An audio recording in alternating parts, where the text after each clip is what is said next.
Hello students of class 10. In the last video I've discussed about the work of the wind, the erosional features. Now in this video I'm going to discuss about the depositional features of the depositional features that are produced by due to the work of the wind. So the first features of the landform that are being produced by the work of the wind is the sand dunes. Sand dunes are nothing but the heaps of sand on a particular region or a particular large regions. This are, in other words, I can say that the prevailing winds blow away the smaller or the finer particles of the sand and deposit at a distant place, and accumulation of those sand particles give rise to the formation of the sand dunes. Okay, there are some mobile sand dunes. The means there are some sand dunes which actually retreat and which actually and extend their length. Those are known as the mobile sand dunes, and in Rajasthan, this type of the mobile sand dunes are very much found in our Rajasthan, known as the Dhriyans. So next feature under the sand dunes is a barkhan. So what is a barkhan? Barkhans are actually the crescent-shaped dune that generally developed in a large number when the wind blows in a constant directions. Okay, the windward slope of the barkhans means this windward slope of the barkhan is gentler, whereas the leeward slope of this barkhan is steeper in nature. The two ends look like a horn, and they are also known as the horns. Okay. The crest of the barkhans, crest means this horn portions of the barkhans move forward when the wind drives the sand, means the wind actually blows the sand from this windward direction and deposit it farther in the front portions of the barkhans. In this way, the extension or the crest portion of the barkhans extend. Okay, as the dunes advance in the direction. These barkhans are found in the desert of Sahara, Atacama, Arabia, and in the Kalahari Desert.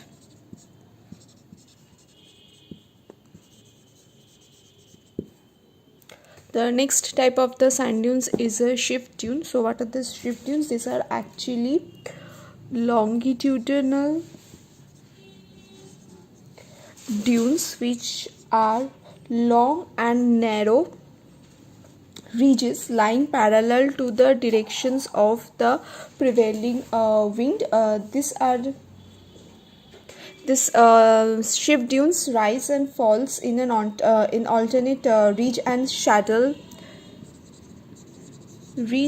shadow manner in regular succession, and they actually means the word shift is derived from an Arabic word shape, which actually means sword, because the shape of this sand dunes resembles or looks like more or less a sword. That's why it is being named as the shift dunes. They mostly found in the interior parts of the desert where there are strong and steady winds prevails. Examples are Sahara Desert,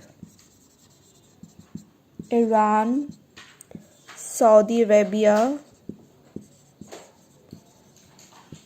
Thar of our India.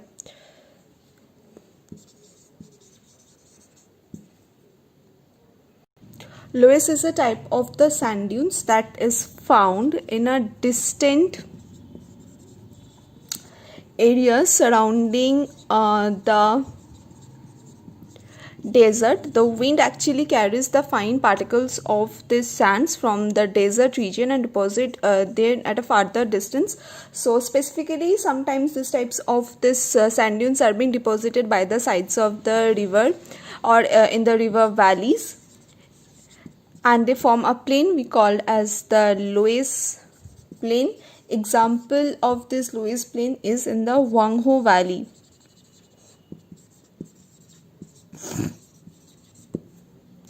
Next is that the landforms that are formed by the actions of water, plus wind. So the first feature is a wadi. What is a wadi? In the desert region, the rainfall is very low, but when the sudden thunderstorms occur or due to flash flood, what happens? There small gullies are formed, and these gullies deepen or do the channel deepening by the process of vertical corrosion and produce some valleys. These valleys during the time of when there is lack of rain during the other point of the year remains dry, and we call this dry valley as the wadi. Sometimes what happened, the depressions that are formed in the desert regions are filled by the water during the time of the heavy rainfall, but later after the rainfall gets over, this total water gets dried up and only salts remains in this valley portions, or in this depression or the valley portion. We call this as the playas.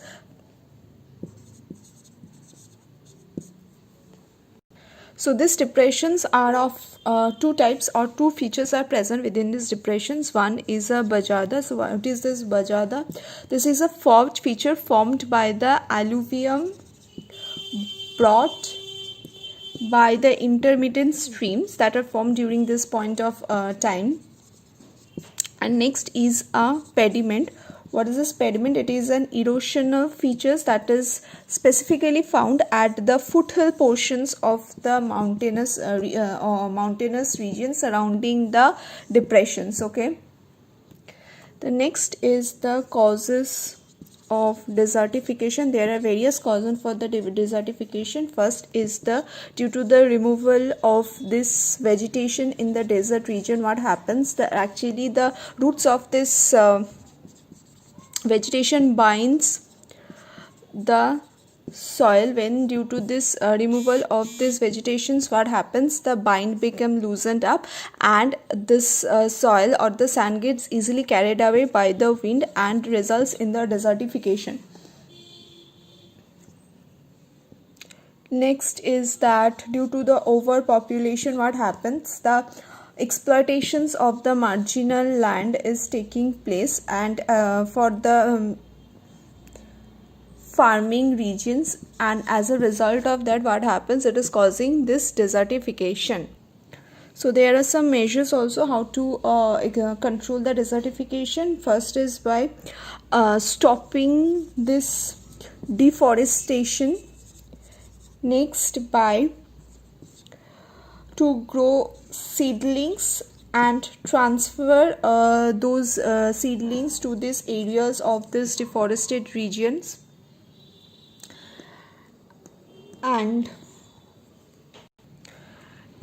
next is contoured trenching. So these are all the process by which the desertification can be stopped. So this is all about the chapter, and this is also the end of this video and also the end of this chapter. Thank you everyone.